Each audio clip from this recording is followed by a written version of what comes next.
The filling was sweet, too sweet. Poison hid behind pastry. Welcome to Marple Mysteries. I am your host, Harrington. Let's connect. Where in the world are you tuning in from? Your words truly enrich this journey. Here we go. I was halfway through my third cup of coffee, flipping through the art section of the Gazette for no reason other than habit, when the doorbell rang. It was a Monday, and in our line of business, Monday mornings are either too quiet or too interesting. I looked up from an article about a gallery opening in Soho, featuring post-industrial pastry installations, don't ask me, and headed for the door. Fritz had already poked his head out of the kitchen to check the interruption. One look from me and he ducked back in, undoubtedly muttering something in Swiss German about interruptions before lunch. The woman standing outside our West 35th Street brownstone looked like she'd been placed there by central casting. Mid-40s, trim, tailored navy dress, silk scarf in a perfect knot, and a look that said she was used to giving orders and having them followed. In one hand she held a white bakery box with a pink ribbon tied around it like a child's birthday. Present, her other hand hovered with intent, either to offer the box or swap me with it. Yes? I asked, keeping my voice civil. We'd had our fair share of early week visitors bearing all manner of things, subpoenas, sob stories, and sausage. I wasn't ruling anything out. You're Mr. Goodwin, she said, confirming both my identity and that she'd done some homework. I need to speak with Mr. Wolfe. I'm bringing him a gift. Unless that gift is a dozen orchids or $100 bottle of Riesling, I wouldn't count on it buying you an audience, I said. But I'll bite. What's in the box? Cream puffs, she said. From Pâtisserie Delacroix, hazelnut ganache filling. He'll want to hear what I have to say. I raised an eyebrow. It wasn't the first time someone had tried to sweet-talk Wolfe through my stomach. And to be fair, Delacroix was no slouch. But I've known Nero Wolfe a long time, and if there was one thing he hated more than unnecessary movement, it was unsolicited sweets before lunch. Wait here, I told her, then turned and headed toward the office, where the man himself was, sitting in his throne behind the desk, reading a monograph on alpine gentians. It wasn't hard to guess how this was going to go. There's a woman at the door, I said, standing just inside the office threshold. Wolfe hates being shouted. And from across the house, pfui. You are a man, Archie. That statement tells me nothing of consequence. She has a box of cream puffs and wants to see you. He lifted an eyebrow without moving anything else. You are not a gatekeeper for pastries, Mr. Goodwin. She says they're from Delacroix. That got him. He closed the book, laid it on the blotter with careful precision, and exhaled through his nose like a warhorse sizing up a trumpet. Cream puffs, he repeated. And? She says you'll want to hear what she has to say. I never want to hear what anyone has to say before they begin saying it, Wolfe said. But very well. Bring her. By the time I returned, she was standing like a lady, mere waiting to deliver a speech. I ushered her into the office and watched her eyes flick quickly across the room. Orchids, globe, bookshelves, Wolfe, before she advanced 2 steps and stopped, as if by instinct. Nero Wolfe, she said. I'm Vera Cantwell. I own Cantwell and Hyde Confections. Wolfe inclined his head the faintest degree. You are also trespassing on my digestion. Please be brief. She placed the bakery box gently on the corner of his desk. I didn't come here to beg for help, she said. I came to offer a business arrangement. I believe someone is trying to sabotage my company, and I want to hire you, not to catch a thief or a spy, but to decide who I can trust. That's a distinction, Wolfe said. Sabotage is usually a criminal offense. So far, she said, there's been no crime. Only mistakes that weren't mistakes. Orders shipped wrong, production line timing misfired, a proprietary recipe leaked to a competitor. But no hard evidence, only a pattern, and I need someone who knows people, someone who can sit still and smell dishonesty. Madam, Wolfe said, flattery is a species of bribery, and I abhor it. She gave him a smile I'd seen on more than a few boardroom power players. Then let me put it plainly. I trust no one inside my company. I want you to study them from outside, discreetly. No police, no drama. Just a clear-eyed reading of the truth. Wolfe, who normally hated phrases like clear-eyed reading, didn't interrupt. The box, she added, is a sample from the batch that was supposed to be delivered to a senator's daughter's engagement party. We use a stabilized cream for transit. The cream in this box isn't stabilized. If it had gone out like this, it would have collapsed before it reached Midtown. The senator's daughter would have taken it personally. And Cantwell and Hyde would be one scandal away from insolvency. And you believe someone within your own staff orchestrated this? Wolfe asked. I don't believe in coincidences, she said. And I don't trust my head of production, my lead baker, my distribution manager, or my newly promoted niece. Ah, Wolfe said, a circle of suspects already arranged. It's a business, Mr. Wolfe. Circles are how things run, until they don't. He sighed and shifted slightly, the way a cat might when conceding to sit somewhere warmer. Mr. Goodwin will visit your premises, he said. He will speak to your staff under the guise of an inspection consultant. You will make the necessary arrangements. You'll take the case? I will consider it, he said. But you are here, in my home, because you wish to invite me into yours, figuratively. That merits consideration. She nodded once. You'll have what you need by tomorrow. I walked her out and got a whiff of the cream puff box. Hazelnut, yes, and something faintly wrong. Not spoiled, but not right either. When I returned, Wolfe had already lifted the lid and was examining one of the puffs, like it might confess under scrutiny. Well? I asked. She is lying, Wolfe said. About what? He narrowed his eyes. That, he said, is what we are about to find out. The next morning, the brownstone didn't exactly hum with activity, but there was a distinct change in the air, a sort of quiet tightening like the first turn of a wine corkscrew. Wolfe had not yet declared he'd taken the case, but the signs were there. He hadn't resumed his reading from the day before.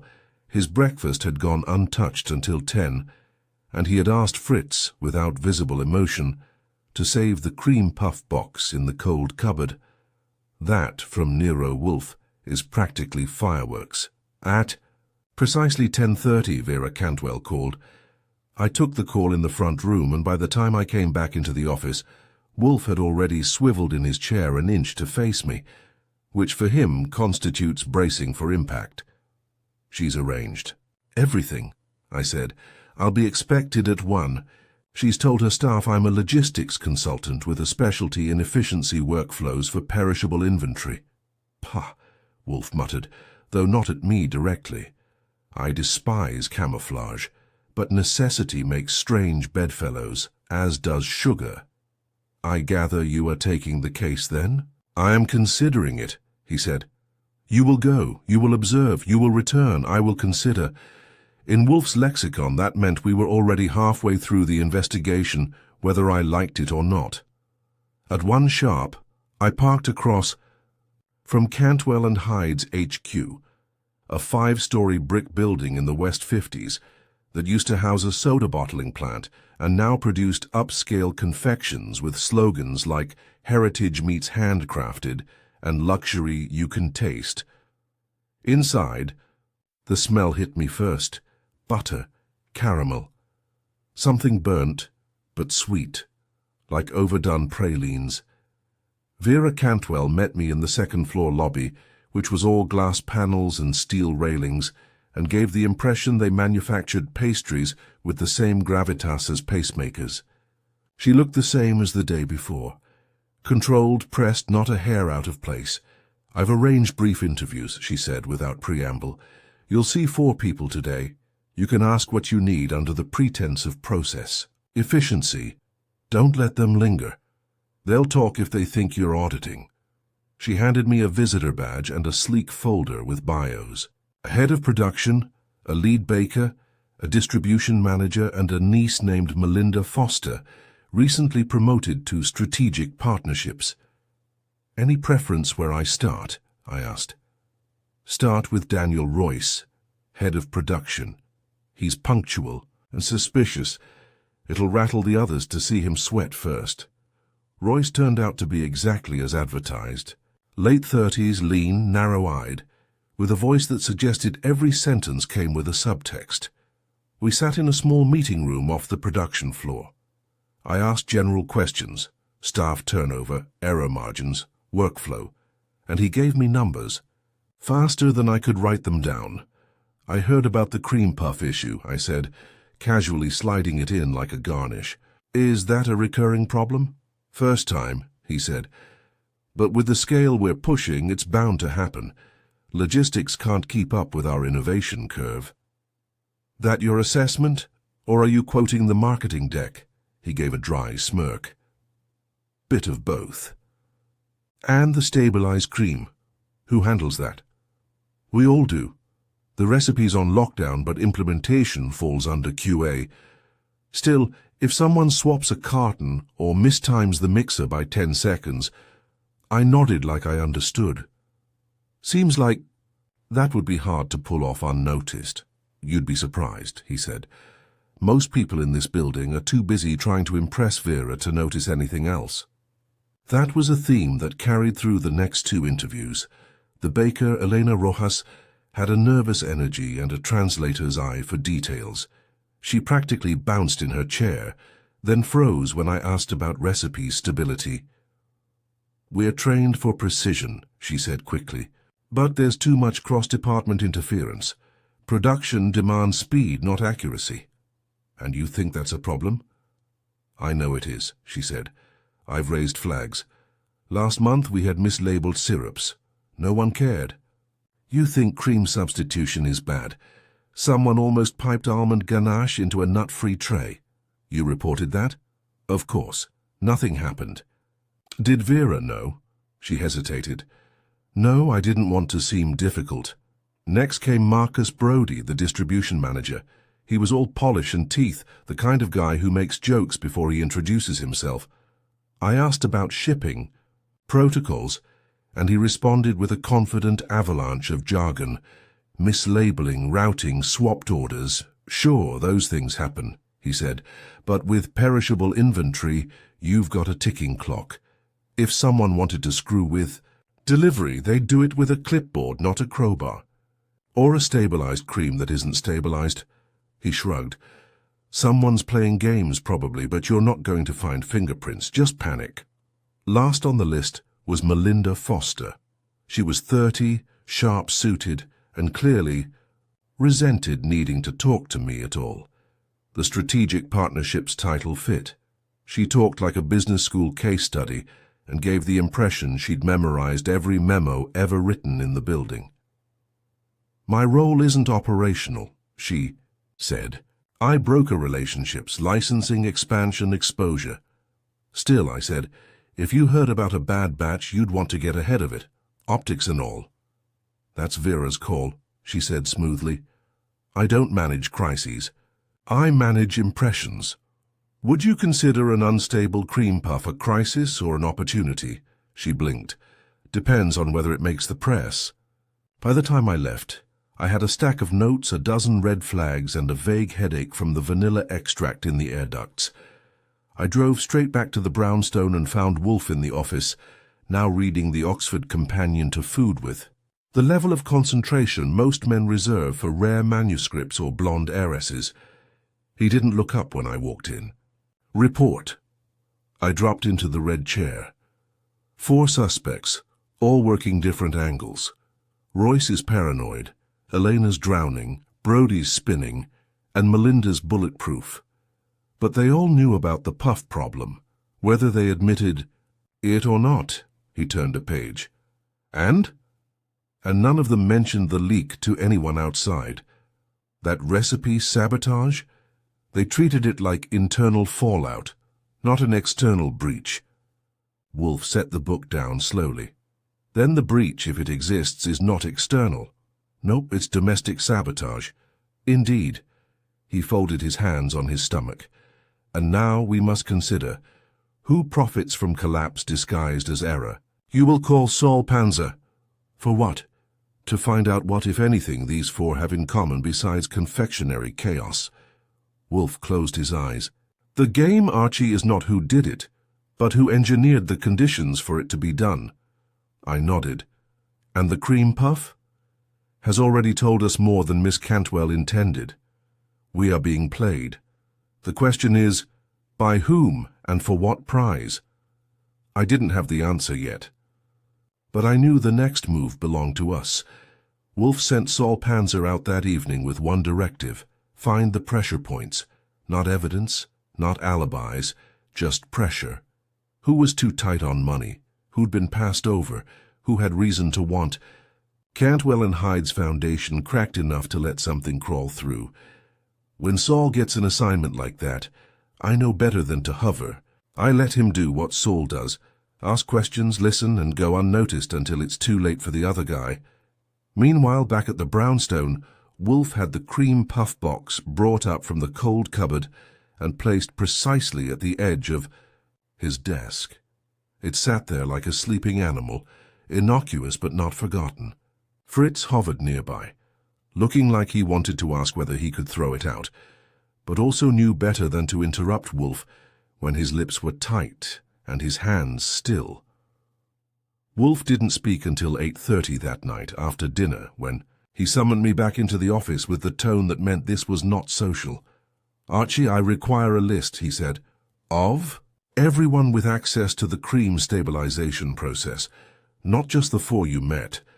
I want the names of any lab assistants, floor staff, night supervisors, maintenance workers who come in after hours. Everyone. If Cantwell wishes discretion, she must provide transparency. I leaned back in the red chair. You think the culprit's not one of the big four? I think the obvious circle is often a shield for the real operator. Melinda Foster, for example. Far too polished, far too prepared. Miss Cantwell emphasized family loyalty while simultaneously casting doubt on her niece. That is either incompetence or misdirection. I'm voting misdirection, I said. Melinda talks like she's running for VP of the company. And Royce sees ghosts in the vents doesn't mean they aren't there, but he likes the drama of being the guy who knows how bad things really are. Indeed. Wolfe shifted slightly, eyes on the cream puffs. That box was meant as a signal, not just a sample. Miss Cantwell presented it knowing it had failed. She intended to show damage, but she also hoped to provoke response. I dislike manipulation, but I must acknowledge the attempt. Should I get the names from her directly? No. Call her assistant. She will be less cautious and more complete. By 10:30, I had a list of 18 names. People with access to the cream formula, production process, or storage facility. I read them aloud. Wolfe, listening with eyes half shut, mouthing the syllables as if tasting the phonetics for lies. I knew the moment I got to the name he wanted, because his brow pinched slightly. Edwin Burrell, he said, interrupting. What is his role? Night shift QA technician, I replied, flipping back. Cross-checks formula batches and logs variances for shelf-life stabilization. Precisely the place to induce subtle damage without triggering alarms. Is he long employed? 6 years. Promoted 3 months ago. Quiet record. No infractions. Which means naturally he must be investigated at once. It was after midnight when Saul called in. I was in bed. Halfway into a sleep I knew better than to expect to finish. I took the call in my room, made notes, then padded back down the stairs. Wolfe was still in the office, awake, in the dark, lit only by the faint yellow glow of the desk. Lamp and a glare from the hallway orchids. He's good, I said. Edwin Burrell. Lives alone. Rents cheap in Astoria. No debts, no lawsuits, no red flags, but his brother-in-law owns a boutique food startup in Brooklyn. They just launched a dessert line with stabilized mousse. Same chemical base as Cantwell's. Formula. Ah. Wolfe's eyes opened fully. Intellectual theft. the rarest and often the most lucrative crime. Saul says the brother-in-law's startup suddenly went from angel investor purgatory to a glossy food mag profile. And guess what product they're touting as their flagship? The stabilized mousse. Bingo. Wolfe's fingers flexed once on the edge of the desk. So Edwin extracts formulaic data, passes it through familial lines, and corrupts a Cantwell batch to provoke scrutiny and justify reformulation. A threefold play: damage Cantwell's brand, benefit the rival, and muddy the proof trail. But there's a gap, I said. Even if Edwin gave the recipe away, how do we prove it? The corrupted batch is gone. The puffs are here, but no proof they were tampered with intentionally. Vera would need to admit she suspects internal theft, which she hasn't. She won't, Wolfe said. Not yet. Her pride forbids it. But Miss Cantwell made a tactical error. She handed you the box. No, he said. She underestimated the symbolic nature of an offering. That box was meant to entice, both as gift and clue. But a clue, to be effective, must illuminate. This one only muddies. Paced a few steps. So what do we do? Sit and wait for another puff to drop? No. We must call Miss Cantwell and make her uncomfortable. You will tell her we have identified a suspect and require permission to verify his access records. You will not name Edwin. Watch her response. You want her to guess him? I want her to flinch, Wolfe said, because she knows something and has not told us, and if she flinches, we begin the tightening. By noon the next day, I had Cantwell on the line. I told her we were progressing but needed internal surveillance logs and system access cards for the past 3 weeks. Her tone dropped half an octave. That's restricted information. Then unrestrict it, I said. You came to us, remember? You wanted to know who you could trust. We're telling you it isn't everyone. She paused. A long silence, like someone weighing 2 impossible truths. Then she said, I'll have it for you by 5. When I returned to the office, Wolfe already had the tea service set, Fritz's doing naturally, and had resumed reading, this time a book on the ethics of food production during wartime. She agreed, I said. Which means? She suspects, Wolfe replied. She suspects Edwin or someone close to him but hasn't confronted it, possibly out of fear it links to her niece, Miss Foster. Wait, how? The brother-in-law, Wolfe said calmly, is also Miss Foster's cousin, different branch, which means she may know more than she claims, and if she helped leak it, she won't admit it until cornered. I sat down. We're getting close. We are inside the circle, Wolfe said. Now we must stir the contents without breaking the shape. Tomorrow, Archie, you will return to Cantwell and hide. You will mention a breach in the formula protocol, but not who or what. You will gauge panic. The mouse always shows itself when the cat pretends to sleep. I leaned back and smiled. I suppose I'll pack a second suit. Wolfe closed his book with a soft thwack. And Archie? Yeah? Under no circumstances are you to eat another cream puff, I nodded. Believe me, I'm already full. By the time I showed up again at Cantwell and Hyde the next morning, the smell of sugar was starting to feel less like a temptation and more like a trap. I'd learned by now that when a place smells too good, someone's probably trying to cover something up. The lobby receptionist gave me the same plastic smile as before, but this time she offered me coffee. Progress or pretense, I couldn't tell. Vera Cantwell was waiting in the same glassy upstairs conference room, crisp as ever, in a tailored slate-grey suit. She motioned for me to sit before I could open my mouth. I've arranged access, she said. You'll find the logs, security footage, and swipe records in this folder. It covers all 22 employees with production-level access for the past month. I've redacted home addresses, but the rest is untouched. I took the folder, flipped it open. She watched me like a fencer watches the blade, tense but poised. You said you had a suspect, she said. You haven't told me who. I didn't say we'd picked one. I said we needed the access logs to verify one. That's different. Her jaw moved slightly, maybe a tooth pressed against the inside of her cheek. And what happens if you find something conclusive? That depends. Do you want a scandal or do you want the truth? I want both avoided, she snapped, then softened it with a sigh. I want this contained, quiet, internal. You came to the wrong detective if you wanted quiet, I said. But we'll try polite. From there, I didn't waste time. I spent the next 2 hours walking the floor again, checking out the staff from a different angle. This time I didn't bother asking questions about efficiency. I dropped a different kind of bait. I'm conducting a breach risk assessment, I told them, internal only, looking at potential vectors for information leakage, not just operational sloppiness. It's been authorized. It's amazing what happens when you tell people you're looking for leaks. Even the innocent ones start to sweat. Elena Rojas, the baker, immediately panicked. Is this about the almond ganache thing? I swear that label wasn't mine. Relax, I told her. Not about that. We're tracking systemic exposure points. I don't even know the full recipe, she said. We use partial allocation.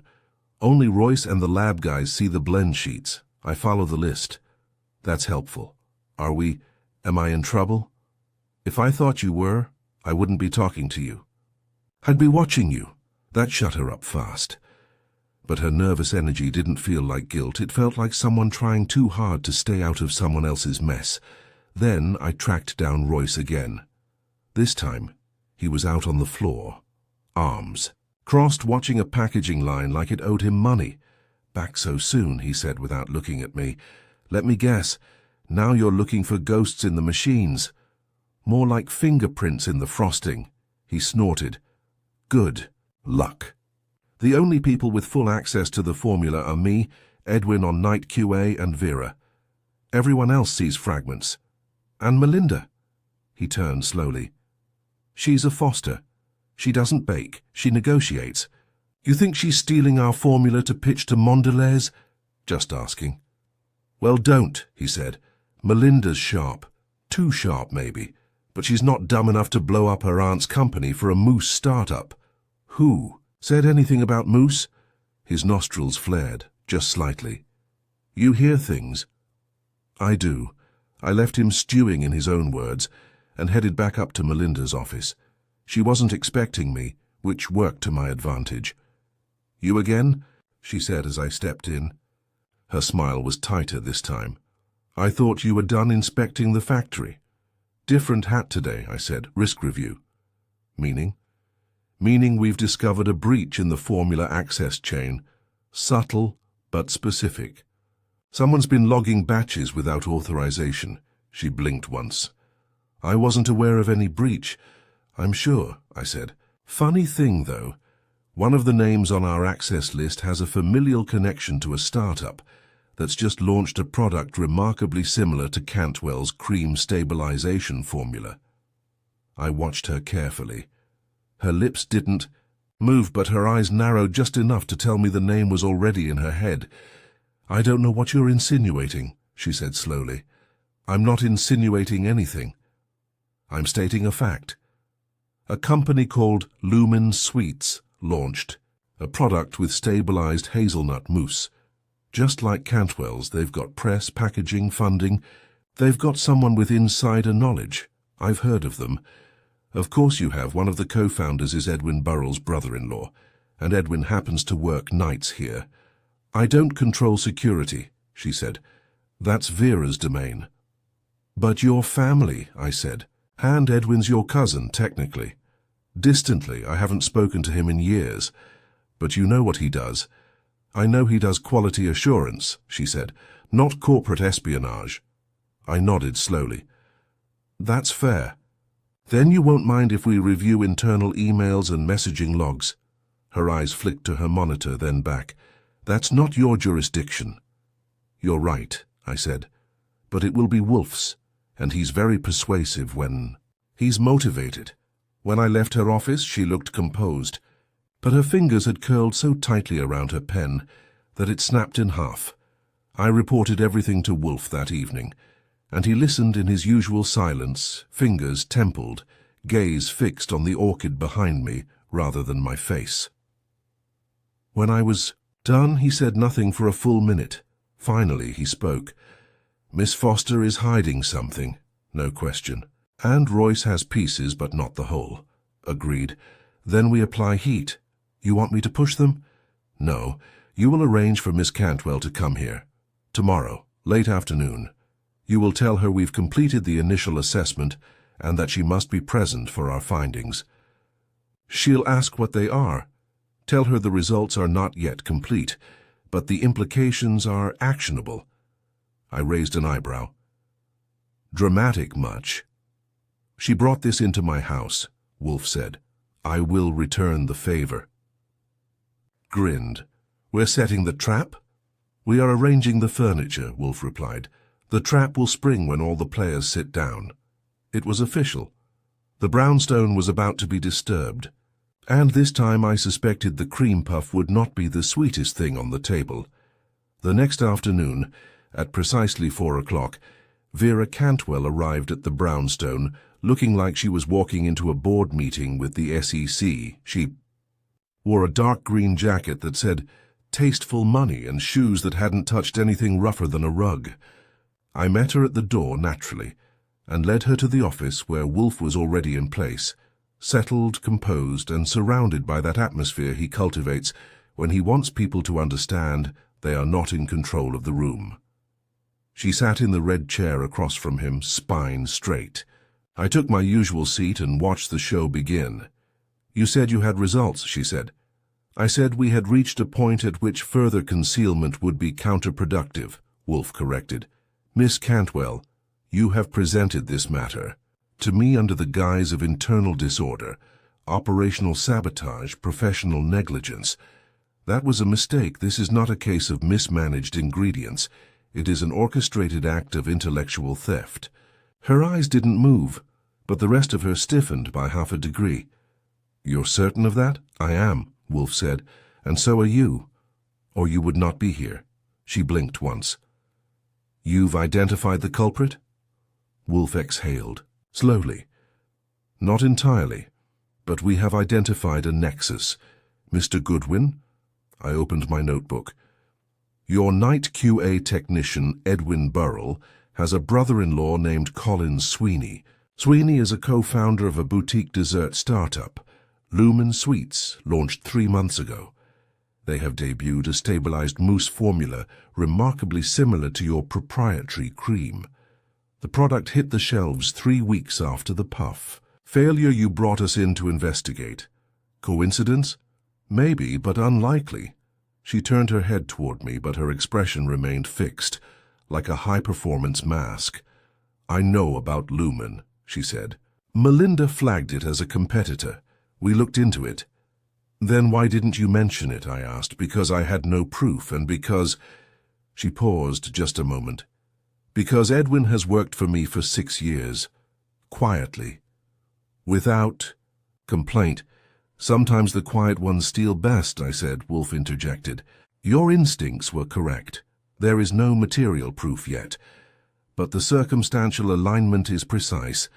The leak of the formula, the tampered cream batch, the press coverage of Lumen's breakthrough, all within a month." She crossed her legs tightly. "So what do you propose?" "I propose that we set the stage," Wolfe said.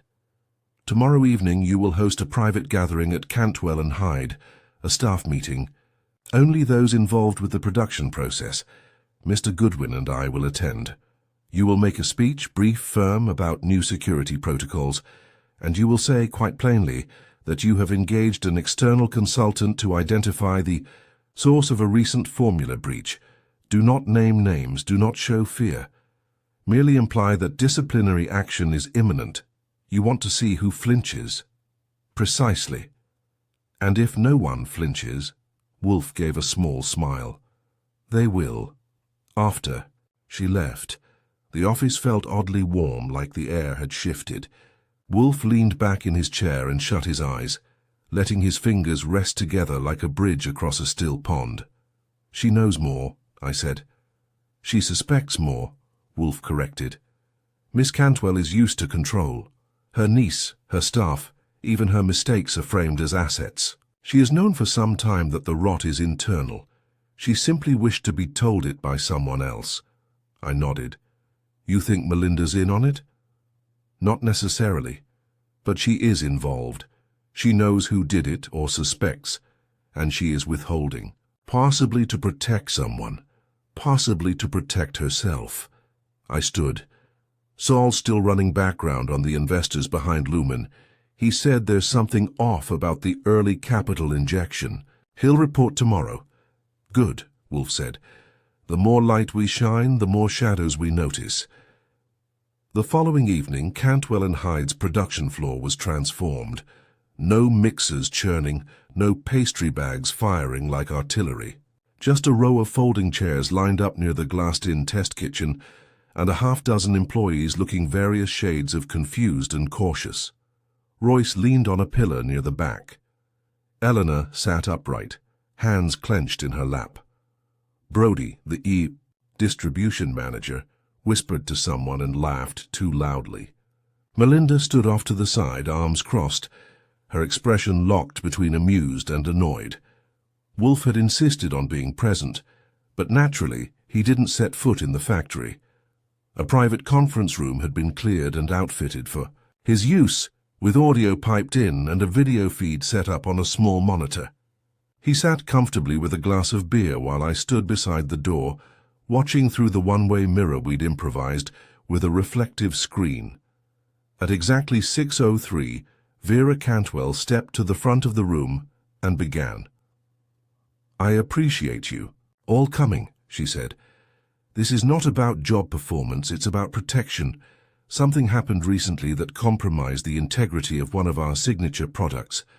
There was no recall, no headlines, but there could have been. And I cannot allow that risk to continue." A shuffle of movement from the chairs. Royce stared dead ahead. Eleanor's eyes darted sideways. Brody's smile evaporated. Melinda, behind them all, stood like a statue. "We have brought in external help," Vera continued. "They've already found patterns I wish they hadn't. And I want to be very clear. Anyone who has participated in, enabled, or concealed the unauthorized sharing of company material, formulas, processes, designs, will be identified and removed. Quietly, if possible." But absolutely. She didn't thank them. She didn't open the floor to questions. She just turned and left. It was a short speech, but effective. Wolfe, watching from the monitor, gave a curt nod. "Archie." "Yeah?" "Go," he said. "Speak. To Elena first, now. She will be the one who cracks." He was right. I found Elena near the staff lockers, pretending to be reorganizing her bag. Her hands were shaking. I didn't say anything because I didn't know it was something. She whispered before I could even ask. I thought it was just a batch mistake, but then Melinda started asking me if I'd seen Edwin on the wrong shift, and then Brody said I should keep quiet, that it was just production stress. Wait, Brody said that. He said people get blamed when things go wrong and I shouldn't stir the pot. I wrote it down. "Did you see Edwin on a different shift?" She nodded. "Last week of March I came in early and saw him in the lab. He wasn't supposed to be there. He didn't see me. I didn't say anything." "Why not?" "I didn't want trouble. But now I think he was doing something he shouldn't." Thanked her, told her to keep it to herself, and stepped away to call Wolfe. He answered on the first ring. "She saw him," I said. "Wrong shift, wrong place. No witnesses." "Then it is time," Wolfe said. "We summon the circle." "The office gathering?" "Yes," he said. "Tomorrow, my office, all of them. We will end this with words, not puffs." And that, as always, meant someone was about to get eaten alive, and not in the edible sense. The next day dawned with a peculiar sense of stillness in the brownstone, the kind of hush that means the machinery is oiled and waiting. Wolfe had given Fritz instructions for a simpler than usual lunch, no sauces, nothing that required decanting or flambeing, which told me he wanted his palate clean and his mind sharper than usual. That only happened when we were moving into endgame territory. At noon I made the calls. Royce, Rojas, Brodie, Melinda and Cantwell herself. The message was the same. Be at the Brownstone at 4 p.m. sharp. Nero Wolfe would be delivering his findings. No explanations, no rescheduling, no exceptions. Cantwell, to her credit, didn't object. Melinda tried to get clever. Perhaps I could send a statement instead. But I shut that down with the kind of voice that means business.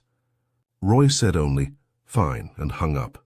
Brodie asked if there would be coffee. I said there wouldn't. Wolfe spent the early afternoon in the plant room. I found him there once, not tending the orchids, just standing among them, staring at a Miltoniopsis like it was whispering to him. He didn't speak when I entered, just gave a short nod that told me everything was going as he wanted. By 3:30 the chairs were arranged in the office, 5 in a neat semicircle facing Wolfe's desk, no table between. I checked the temperature, closed the windows, made sure Fritz had laid out the exact number of glasses of water, chilled, not iced. Wolfe detested condensation rings. They began arriving at 3:50. Cantwell first, expression unreadable but brisk. Melinda followed 2 minutes later, jaw tight. Royce came in behind her, already chewing his lower lip like he had something to confess and didn't like the taste. Brodie strolled in as if this were a networking event. Elena Rojas arrived last, glancing around like she expected someone to jump out and accuse her of stealing office supplies. I closed the door behind them and took my place by the bookshelves. Wolfe didn't greet them. He simply waited until they were seated, then lifted his eyes and began.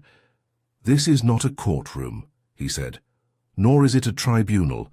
No one here is under arrest, and no official charges will be filed, unless someone does something particularly foolish in the next 20 minutes. What this is," he paused, "is a reckoning." No one breathed. "I was brought into this matter under the pretext of an operational anomaly," Wolfe continued. "A batch of cream puffs, destabilized and nearly disastrous for the company's reputation. But of course the destabilization was no accident. It was a message, a test run, a way to plant a seed of doubt." Cantwell shifted slightly but said nothing. "The true nature of this case is intellectual theft, cloaked in kitchen error. A formula developed over years was copied, subtly and expertly, and given to a competitor. That competitor launched a near-identical product. The timelines align. The structure of the mousse stabilizer used in Lumen Suite's signature line is not merely similar, it is functionally identical." Brodie laughed, short and nervous. "That's public knowledge? Anyone could have reverse-engineered it." "Mr. Brodie," Wolfe said, "I invite you to be quiet until you are named. You will have your moment." Brodie subsided like someone unplugged his confidence. Elena Rojas sought Mr. Edwin Burrell, the night QA technician, working in the formula lab during hours he was not scheduled. She did not report it. Mr. Brodie advised her not to. All eyes swung to Brodie. He raised his hands. "I just said not to make waves. People get blamed." "I wasn't." "You were softening a witness," Wolfe said. "You knew Burrell was involved. You suspected. Perhaps even more than suspected. But your goal was containment, not resolution." "I didn't do anything," Brodie muttered. "Indeed," Wolfe said. "You didn't. That is precisely the problem." Wolfe turned to Melinda. "And you, Miss Foster, also knew. You saw the similarities between Lumen's product and your own. You connected the familial dots and chose to protect your cousin." Melinda's voice was sharp. "That's not fair. I didn't even speak to Edwin. You flagged Lumen in a report," Wolfe said. "A vague, buried note in a quarterly risk memo. No follow-up, no insistence. Why?" She hesitated. "Because acknowledging it would implicate you," Wolfe continued, "either in negligence or collusion. You chose silence." Melinda looked at her aunt, but Cantwell didn't return the gaze. Royce finally spoke. "I knew Edwin. Was acting strange, but I figured he was just overworked. Quiet guy, weird hours. I didn't want to be the boss who started witch hunts over bad cream. You weren't, Wolfe said. You were the boss who ignored precision errors in a business that lives or dies on precision. That is not merely passive. It is contributory, Royce stared at the floor. And now we return to the question of motive, Wolfe said. Edwin Burrell passed company secrets to a startup. That startup was funded, at least in part, by venture capital connected to Colin Sweeney, his brother-in-law. That part is easy.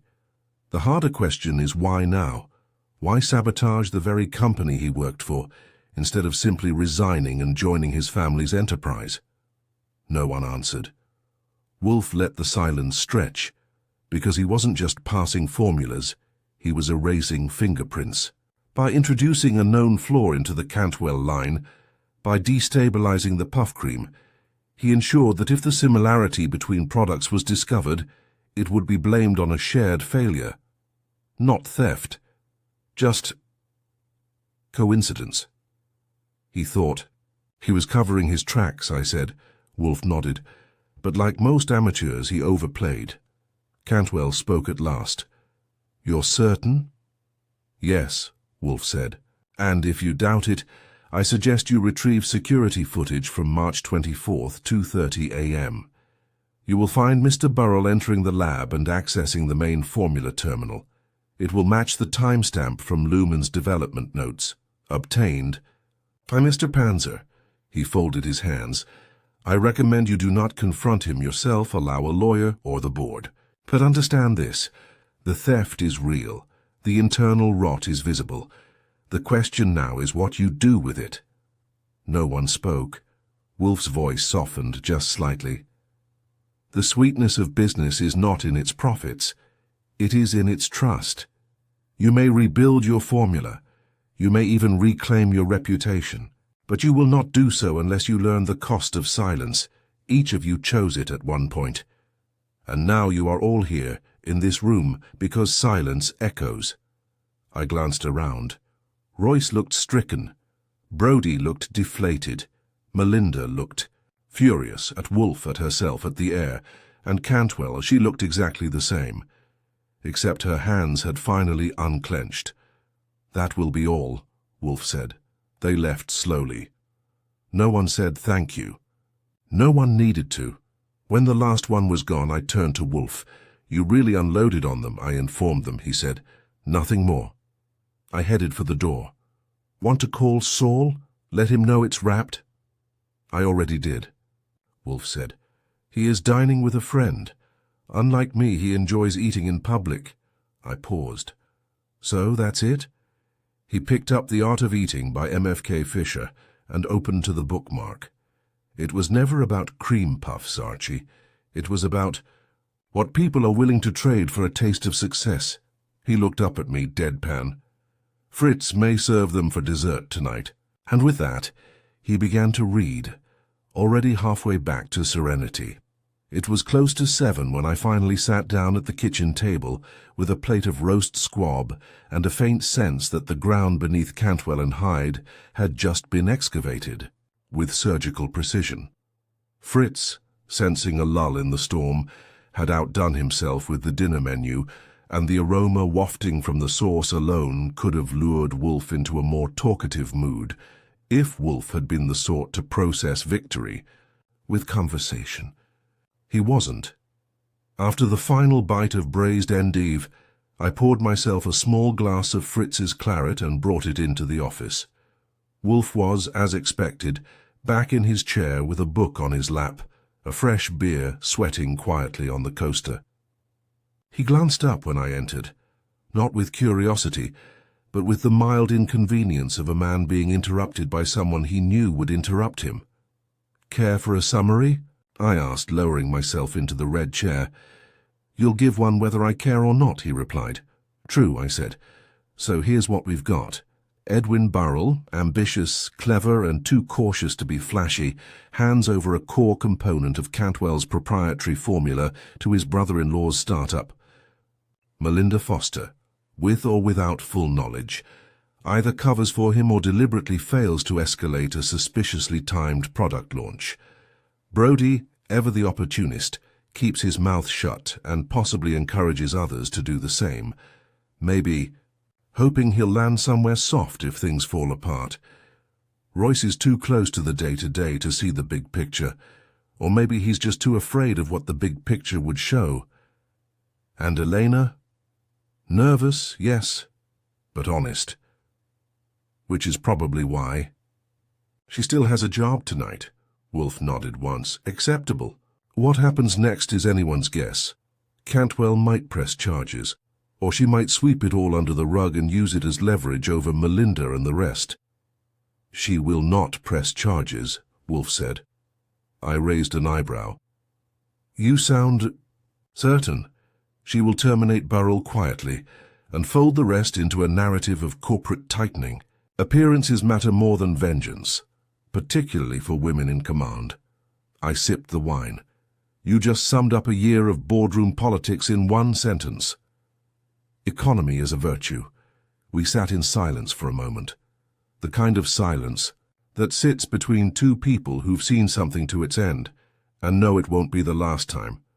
Then Wolfe said, "What did you think of Miss Cantwell?" I leaned back.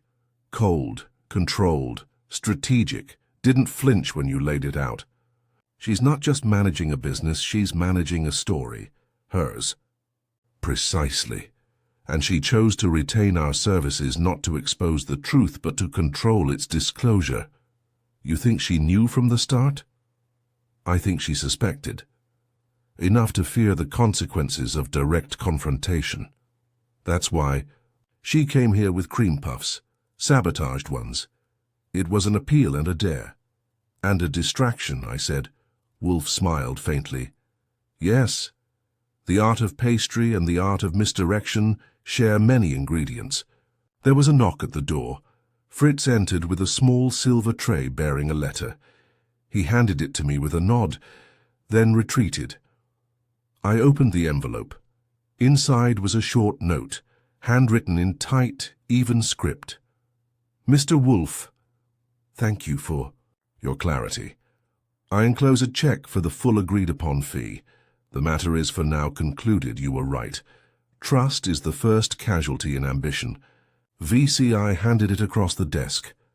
Wolfe didn't take it, just tilted his head to glance at it and grunted. I dislike moral platitudes when scrawled as epilogues, he said. She meant it as closure. She meant it as theatre. But she is not wrong. I stretched, stood, walked to the window. Outside, the street lamps had come on, turning 35th Street into a flickering tunnel of light and brick. Across the street, someone was walking a dog that had more energy than its owner. The brownstone was quiet again, and in the way of all proper Wolfe endings, equilibrium had returned. No broken windows, no bodies, no car chases, just truth out in the open, and the door to the office closed on anything messier than a properly filed invoice. You think Melinda's finished? I asked, still at the window. Not at all, Wolfe said. She will survive, possibly thrive. Scandal burns, but it also purifies. You're in a philosophical mood. No, he said. I am in a precise one. I returned to the chair. It's funny. You sit there, and I run around like a lunatic. You never break a sweat. And still, when it ends, it's you. They... That, he said, is the design. I grinned. Well, if she sends another box, I'm not opening it. You will, he said. You are constitutionally incapable of resisting the promise of pastry. I considered that. True. He picked up his beer and took a sip. The book on his lap slid closed. We're done. We are finished, he said. Until the next time the world forgets that deceit is more delicate than sugar. I stood and headed toward the door. Archie. Yeah? He looked at me then directly.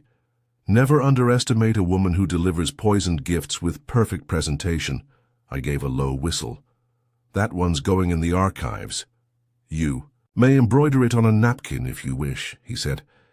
I left him there in the warm light of his office, orchids behind him, philosophy in front. The brownstone was quiet again. Fritz was humming softly in the kitchen.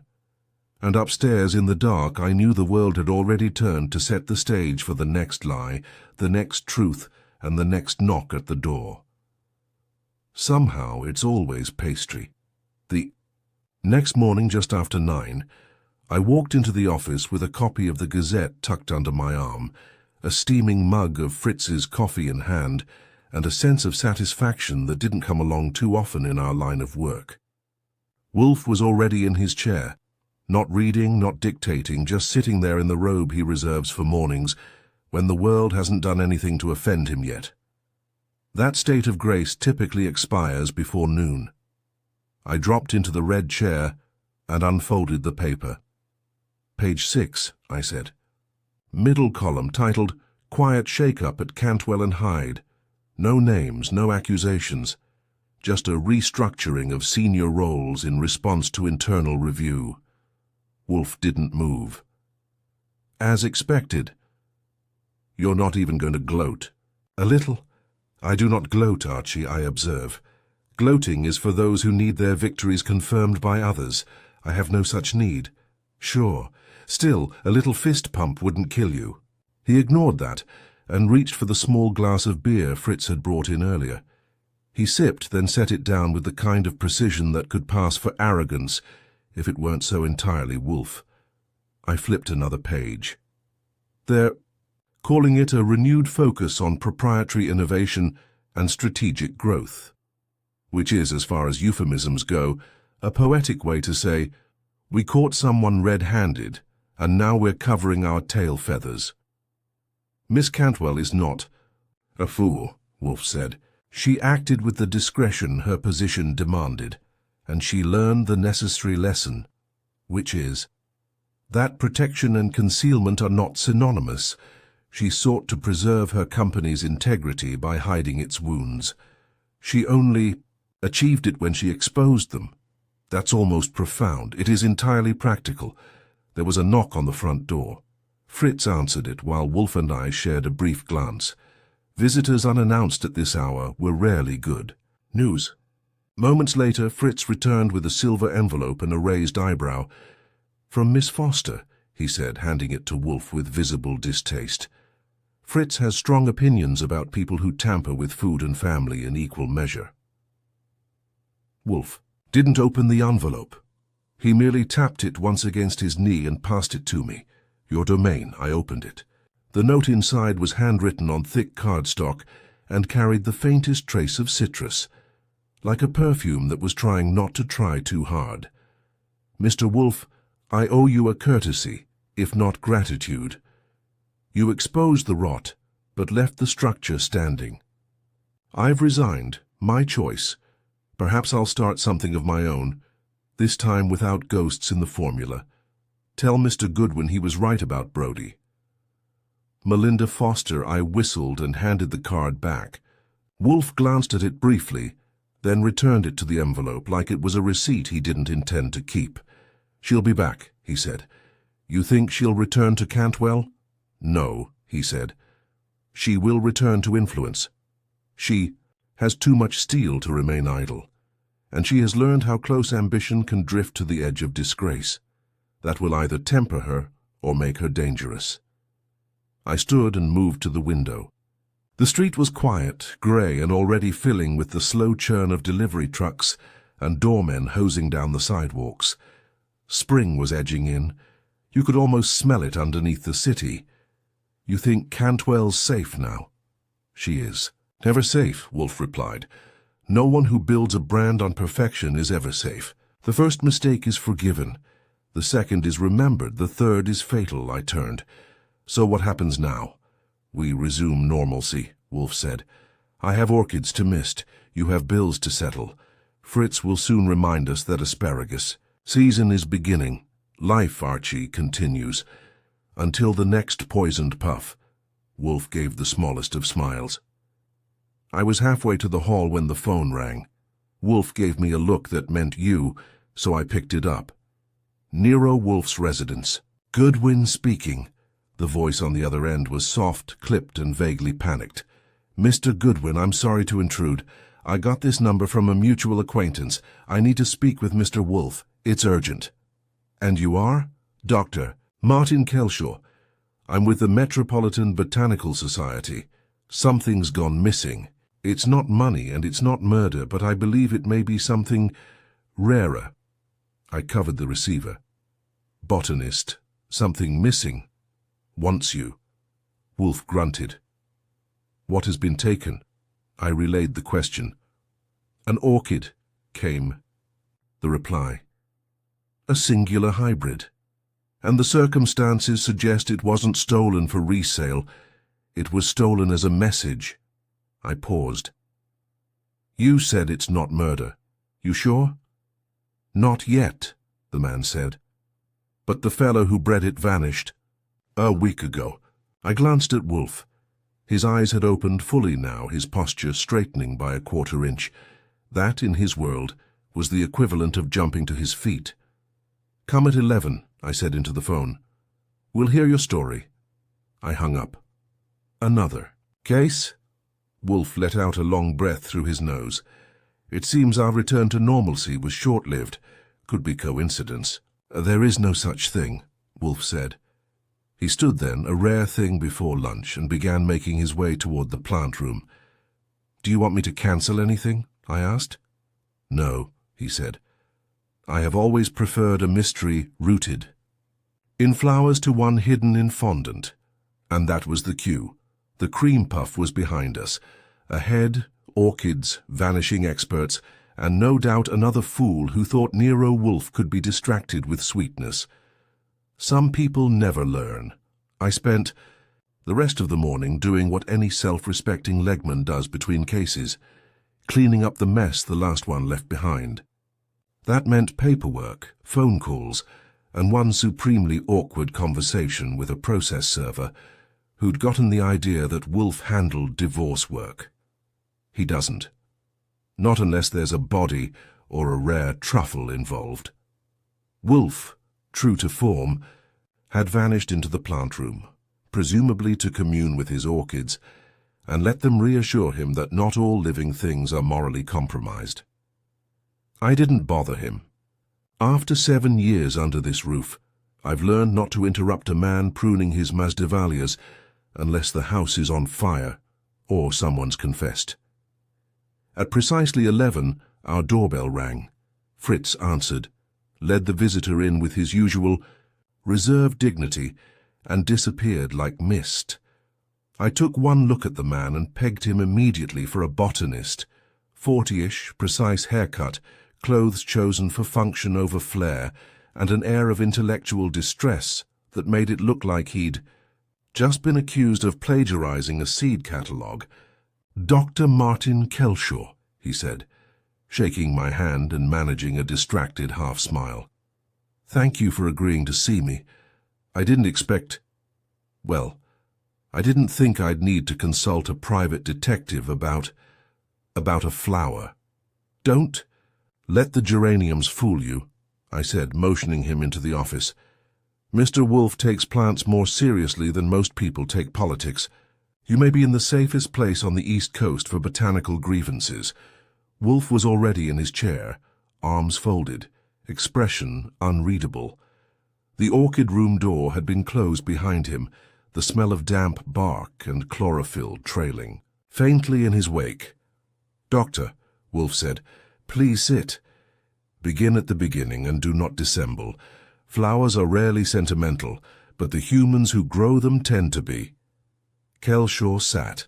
He opened a soft leather folder and withdrew a single photo, a glossy, full-color close-up of an orchid so beautiful it looked more like art than biology. Its petals were a pale gold edged with a deep blood red, and the shape was delicate, almost unnatural, like something bred for a dreamscape. This is Odontoglossum vulcans grace, he said, a hybrid created by Dr. Bernard Kramer, who is one of the most gifted orchidists of our time. He spent 8 years developing this crossbreed. It's believed to be sterile, a one-off. No seedlings, no clones, just the one. Wolfe took the photo with something approaching reverence. Kramer, he murmured. The Cambridge lectures in '98. He opposed commercial propagation. Exactly, Kelshaw said. He worked in near isolation, guarded his hybrids like gold. Last week this orchid vanished from his lab. Stolen? Wolfe asked. Kelshaw hesitated. Yes, but there's more. Kramer himself has also disappeared. I raised an eyebrow. So we're back to missing people. Yes, Kelshaw said. But the police won't take it seriously. No signs of forced entry, no note, no financial activity since last Wednesday. They say he's eccentric, prone to disappearing, which is true, but never without warning. He always notifies someone. Always. You're his colleague. Wolfe asked, protégé. I studied under him in Zurich. I've been working with the Metropolitan Botanical Society for 6 years now, and Kramer visited us often. He'd grown more withdrawn lately, but this... Kelshaw tapped the photo. This was his life's work. He was going to unveil it. At the Society's spring gala, the announcement was confidential. Wolfe's eyes narrowed. Who knew? Kelshaw glanced down. 3 of us, myself, Kramer's assistant, Laura Neal, and a man named Frank Dorlan. He's a collector, wealthy, aggressively so. He tried to buy Kramer's orchid site unseen last year, offered him $250,000. Kramer refused. Dorlan didn't take it well. An orchid collector, I asked. That's a new one. There are more of them than you'd think, Kelshaw said, and the rarer the hybrid, the more intense. The competition. Vulcan's Grace isn't just beautiful, it's potentially unique. If someone wanted it badly enough, they might steal it, Wolfe finished.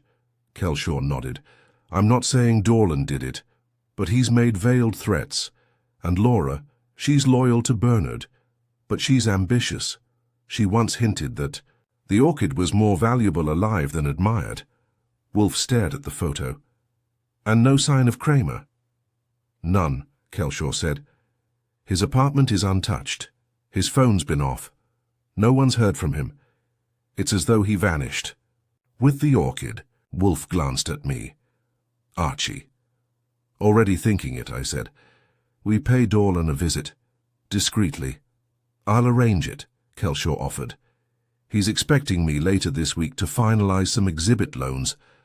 I could move the meeting forward.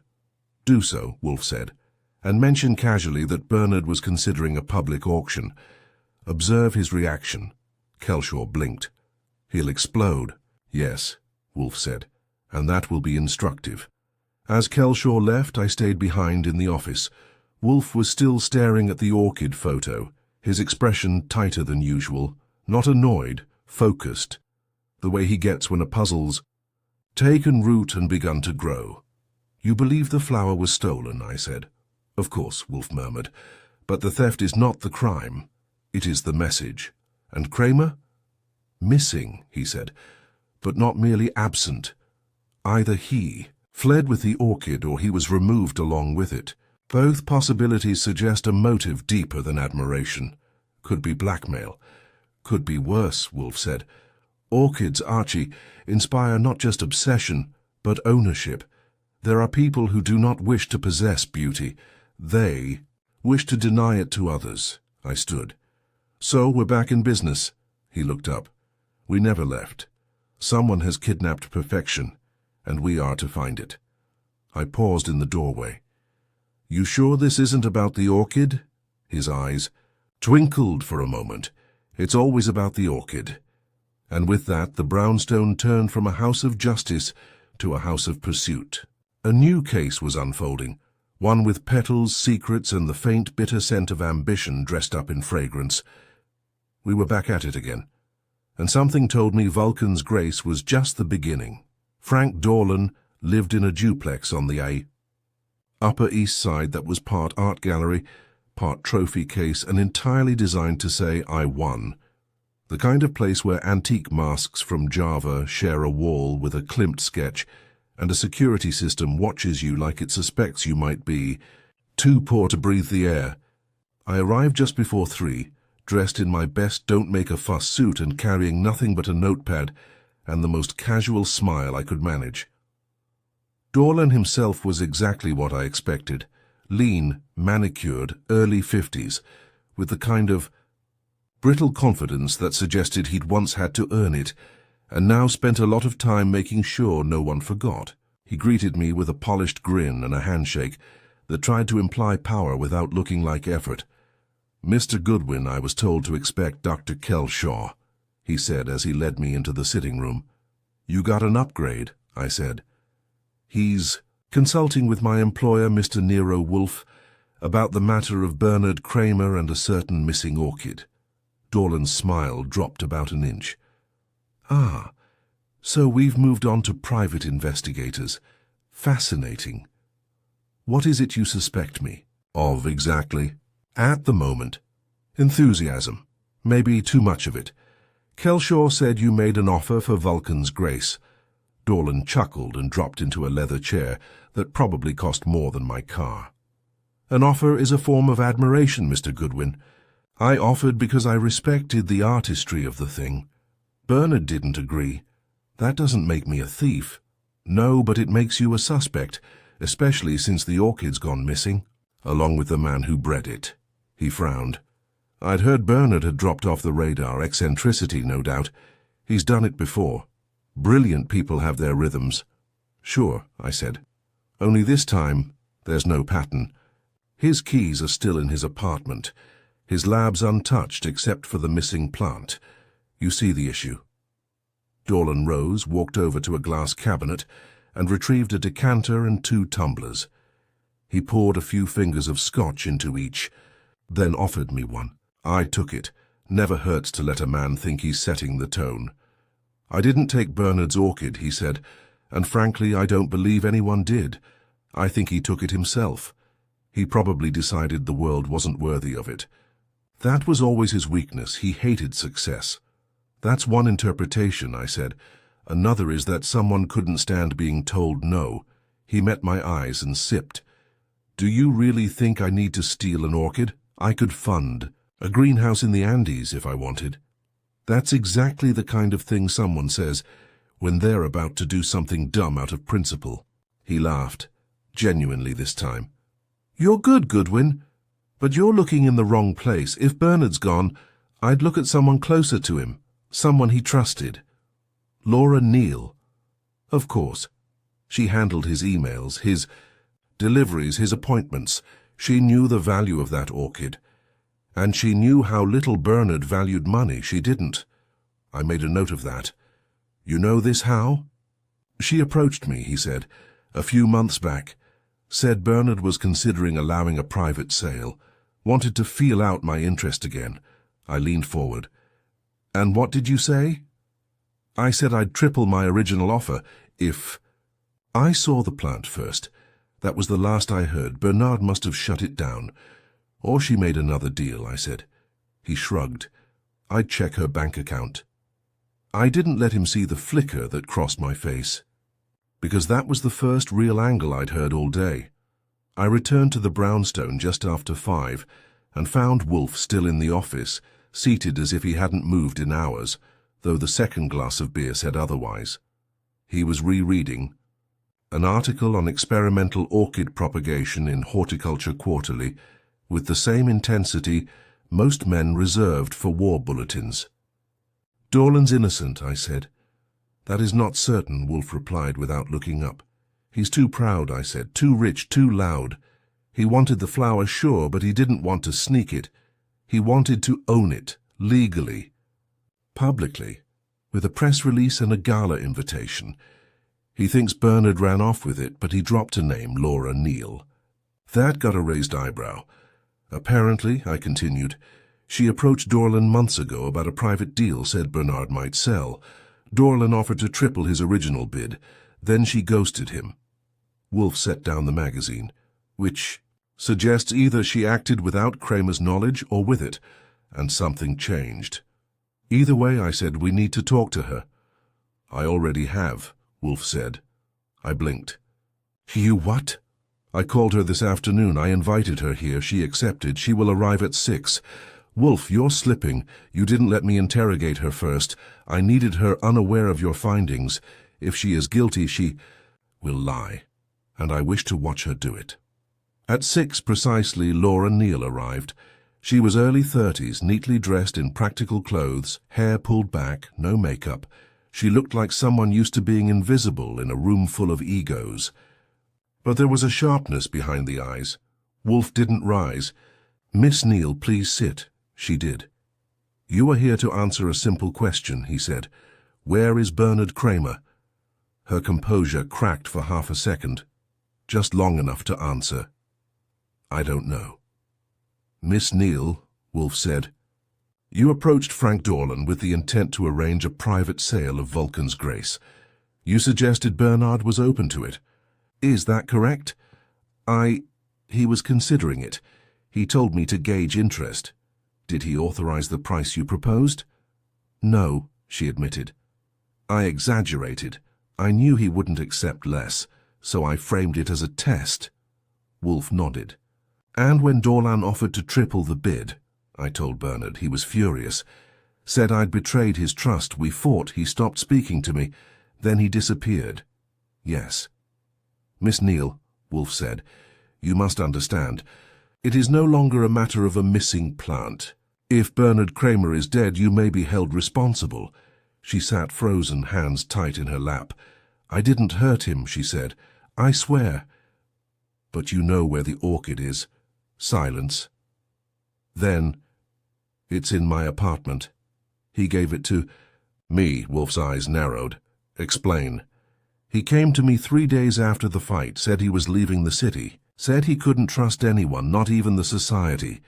He didn't want Vulcan's Grace falling into the wrong hands. He gave it to me and told me to protect it." "Why didn't you say so?" "Because I thought if I said I had it, people would think I stole it, that I hurt him, and I didn't." I watched her face carefully. No tremor, no deflection. "She's telling the truth," I said. Wolfe nodded. "Indeed. Which means Kramer is not dead, merely hiding." "And the orchid?" I asked. "Safe," Wolfe said. "For now. But it will not remain so unless it is returned to public trust. Miss Neal, you must notify the society." She nodded slowly. "I will." And just like that, the case was closed, or at least contained. No crime, just ambition, panic, and an orchid too beautiful for its own good. Outside, the city kept moving. Inside, balance was restored, another rarity saved, another obsession disarmed, another quiet storm resolved without a shot. Just another day in the house that Wolfe built. The morning after Laura Neal handed over the orchid, Wolfe insisted it be delivered not to the police, not to the society, but to the Metropolitan Botanical Trust, a third party with no stake in Bernard Kramer's ego or the society's politics. Neutral ground, a symbolic move, and like most of Wolfe's symbolic moves, strategically precise. Laura complied. Kramer's whereabouts remained unknown, though Kelshaw swore he'd heard from him indirectly, a terse postcard with no return address, just a botanical name and a date. Wolfe read it once and tossed it aside. "He is alive," he said, "and unrepentant." By the time the story reached the Society's newsletter, it had been cleaned up. Noted hybridist Bernard Kramer has taken a sabbatical from public work. His final specimen, Vulcan's Grace, has been entrusted to the Botanical Trust for indefinite care and study. No mention of private deals, no nod to Dorlan. Just enough drama to keep the orchid famous, and enough silence to keep reputations intact. In other words, Wolfe had handled it. That evening, after Fritz's mushroom risotto and a particularly sharp burgundy, we sat in the office, the case closed, and the brownstone back in order. "Well," I said, stretching my legs, "we've had cream puffs, betrayal, corporate sabotage, missing geniuses, and an orchid with the temperament of a diva. You satisfied?" Wolfe exhaled slowly. "Satisfaction is not the goal, Archie. Completion is. Then we've completed it." "Yes," I watched him for a second. "You ever think about what drives people to do things like this?" Steal recipes, lie about plants, sabotage their own? He looked at me, then toward the orchids behind the desk. Desire, he said. It wears many masks. To build, to own, to be remembered. Most people confuse admiration with possession, and those who cannot create beauty attempt to control it. That's poetic. It's accurate. I stood and crossed to the window. The city outside was slipping into its spring rhythm. Somewhere out there, Kramer was lying low, his prize safe. Cantwell's empire was restructured but intact. Belinda Foster, last I heard, was on a flight to Berlin for some private food innovation summit, armed no doubt with a new appreciation for confidentiality clauses. You think we'll hear from any of them again? I asked. No, Wolfe said. But they will hear of us. I grinned. You're in fine form. He lifted his glass. A man is permitted moments of clarity, if not applause. We sat for a long moment, letting silence do what it does best. Outside, the world spun on. Inside, the air was still, settled. Not because nothing had happened, but because the right things had. Wolfe reached for his book. I headed for the hallway. Then, just as I reached the door, he said, Archie. Yeah, he didn't look up.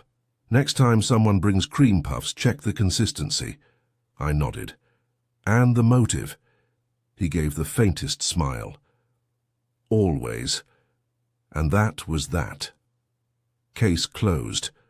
Order restored. And somewhere in a glass conservatory, a golden orchid bloomed in peace, unbought, unharmed, and finally unclaimed. Just the way Wolfe liked it.